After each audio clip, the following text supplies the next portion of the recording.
மிதுன ராசிக்குண்டான செப்டம்பர் மாத பலன்களை பத்தி பார்க்கலாம். மிதுன ராசியை பொறுத்த வரைக்கும் பாத்தீங்கன்னா ராசி அதிபதி புதன் கேதுவோட சிக்கிட்டு இருக்கார். எல்லா கிரகங்களுமே இந்த மாதம் கேது அப்படின்னு சொல்லக்கூடிய ஒரு பிரம்மாண்டமான கிரகத்தோட நிக்கிறார். கேது ஆன்மீகத்துக்கு ஒரு நல்ல கிரகம். ஆன்மீகம், இறை வழிபாடு, இதுக்கெல்லாம் ஸ்பிரிச்சுவல் லைனுக்கெல்லாம் ஓகே. பட் பொருளாதாரம், அதே போல கேதுவோட எந்த கிரகம் சேருதோ அந்த கிரகத்துக்கு உண்டான ஒரு பயத்தையும் கொடுத்து விடுவார். கேது அப்படின்னா அழித்தல், அடுத்த கட்டத்துக்கு எந்திரிச்சு வர முடியாத ஒரு விஷயத்த இந்த கேது செஞ்சுட்டு போயிடும். அப்ப லக்னாதிபதியே உங்களுக்கு 15ஆம் தேதி வரைக்கும் பாத்துட்டீங்கன்னா கேதுவோட இருக்கிறார். அப்ப 15ஆம் தேதி வரைக்கும் எந்த முடிவு எடுக்க வேண்டாம். குழப்பமா தான் இருக்கும் மைண்ட். அடுத்தது என்ன பண்ணலாம், எதை நோக்கி போலாம், என்ன செய்யறதுனே தெரியல, நம்ம லைஃப் இப்படியே போயிருமா அப்படிங்கிற பல எண்ணங்கள், பல சிந்தனைகள். அது மட்டும் இல்லாம ஆரோக்கியம் சார்ந்தது, அம்மா வழியில சார்ந்தது, வீடு மனை சொத்துக்கள் ஏதாவது மாத்துறது, இது போல யோசனைகள், சிந்தனைகள் அதிகமாயிட்டே இருக்கும். வீடு சார்ந்த பிரச்சனை, நமக்கு தொழிலே போக மாட்டேங்குது, அடுத்த கட்டத்துக்கு போக முடியலையே அப்படிங்கிற எல்லா எண்ணங்களையும். ஏன்னா ஒரு ஜாதகருக்கு ராசி அதிபதியும் லக்னாதிபதியும் வலுவா இருக்க வேண்டும். அப்ப கோச்சாரப்படி பாக்குறப்ப ராசி அதிபதி அப்படின்னு சொல்லக்கூடிய புதன் கண்டிப்பாக நல்லா இருந்தாதான் அந்த மாதம் உங்களுக்கு ஓரளவுக்கு சமாளிச்சு கொண்டு போக முடியும்.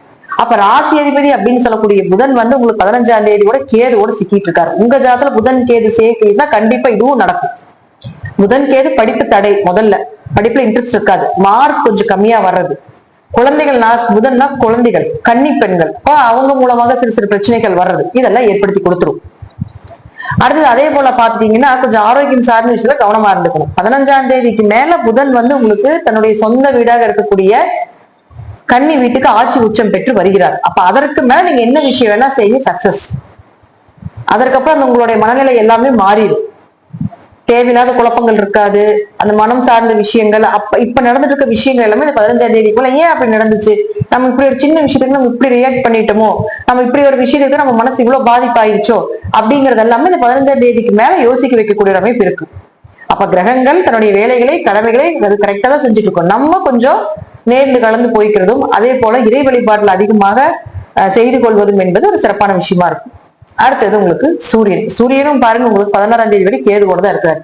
சூரியன் தான் தைரியத்தை கொடுக்கக்கூடிய ஒரு கிரகம். அப்ப அவர் இயற்கை கேதுவோடு இருக்கும்போது இன்னும் கொஞ்சம் தைரியத்தை குறைக்கும் அப்படிங்கிறது அமைப்பு. ஏன்னா சூரியன் கேது சேர்க்கை அப்படிங்கிறது ஜாதகத்துல பித்ரு தோஷம்.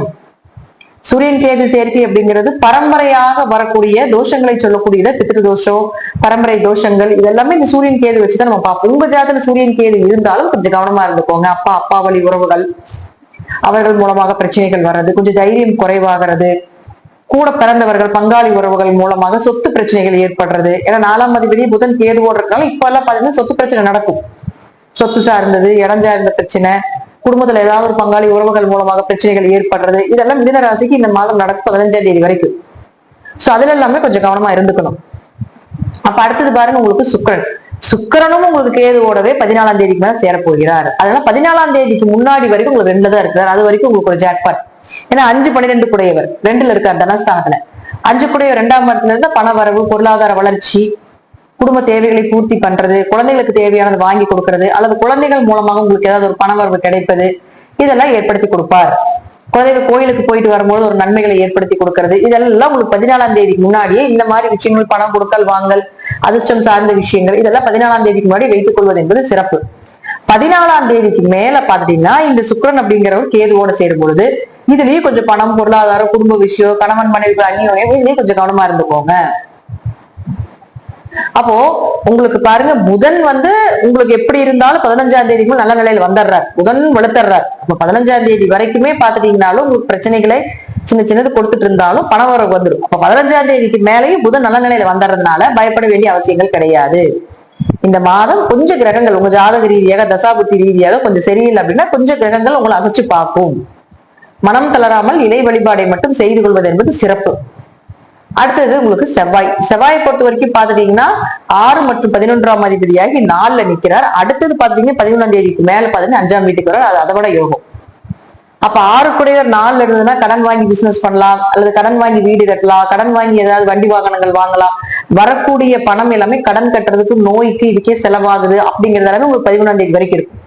13ஆம் தேதிக்கு மேல 5ஆம் வீடுன்னு சொல்லக்கூடிய அதிர்ஷ்டம்னு சொல்லக்கூடிய இடத்துக்கு புதன் வருகிறார். அப்ப எப்படியும் உங்களுக்கு பண வரவு, லாபங்கள் அதிகரிக்கிறது, எதிர்பார்த்ததை விட சிறப்பா இருக்கிறது. ஏன்னா செவ்வாய் அப்படிங்கிறது லாபஸ்தானாதிபதி. அவர் 5க்கு வரும்பொழுது ஷேர் மார்க்கெட் சம்பந்தப்பட்டது, இந்த MLM சம்பந்தப்பட்டது, இது எல்லாமே சிறப்பா இருக்கும். அதுக்கப்புறம் ஒரு அதிர்ஷ்டங்கள் பெருகும். சோ செவ்வாயை பொறுத்து லாபத்தை கொடுக்கக்கூடிய கிரகமாக இருக்கிறதுனால கண்டிப்பா உங்களுக்கு 13ஆம் தேதி மேல் லாபத்தை கொடுக்கும். பண வரவு, கொடுத்த பணம், கொடுக்கின்ற பணம், இதுக்கெல்லாம் உங்களுக்கு அது போல இருந்தா 14ஆம் தேதிக்கு முன்னாடி வச்சுக்கோங்க. பணத்தை கொடுத்துட்டீங்க, எதிர்பார்த்துட்டு இருக்கீங்க, ஒரு பிசினஸ்ல பெரிய டெவலப்மெண்ட் வேணும் அப்படின்னு நினைச்சீங்கன்னா அது எல்லாமே 14ஆம் தேதிக்கு மேல சிறப்பா இருக்கும். மேக்சிமம் பாருங்க, ஒரு 10ஆம் தேதியில இருந்து ஒரு 15ஆம் தேதி வரைக்கும் மட்டும் இந்த மிதுன ராசிக்காரர்கள் கொஞ்சம் கவனமா இருந்துக்கோங்க. எல்லா பிளானட்டுமே பாத்தீங்கன்னா அந்த டைம்ல தான் கொஞ்சம் முன்ன பின்ன மாறுது. சோ அதனால அதுல மட்டும் கொஞ்சம் கவனமாக இருந்து கொள்வது சிறப்பு. சனி வக்கரமாகுது நவம்பர் மாசம் வரைக்கும்.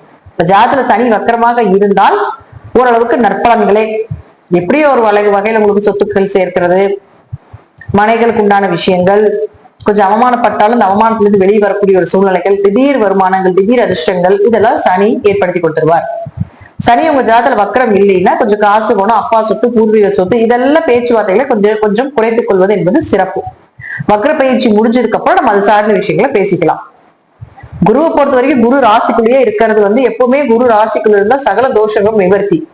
எவ்வளவு பிரச்சனைகள் வந்தாலும் அதை தாங்கிக் கொள்ளக்கூடிய குணம் இந்த குரு ஏற்படுத்தி கொடுத்துவிடும். அல்லது உங்களுக்கு வரக்கூடிய பிரச்சனையை வராமே பார்த்துக்கும். அப்ப நம்ம இவ்வளவு கிரக சூழ்நிலை சொன்னாலும் கூட குரு அங்க இருக்கிற வரைக்கும் பெருசா வர்றது சிறுசாதான் ஏற்படுத்தி கொடுப்பார். ராகு கேதுகளை பொறுத்த வரைக்கும் 3ல கேதுவும் உங்களுக்கு ராகு அப்படின்னு சொல்லக்கூடிய 9ல இருக்கும் பொழுது கொஞ்சம் அப்பா உடல்நிலையில கொஞ்சம் கவனமாக இருந்து கொள்வதும், கொஞ்சம் கூட பிறந்தவர்கள் இந்த ஒரு 1.5 வருஷமாகவே கொஞ்சம் கவனமாக இருந்து கொள்வது என்பது ஒரு சிறப்பான விஷயமாக இருக்கும்.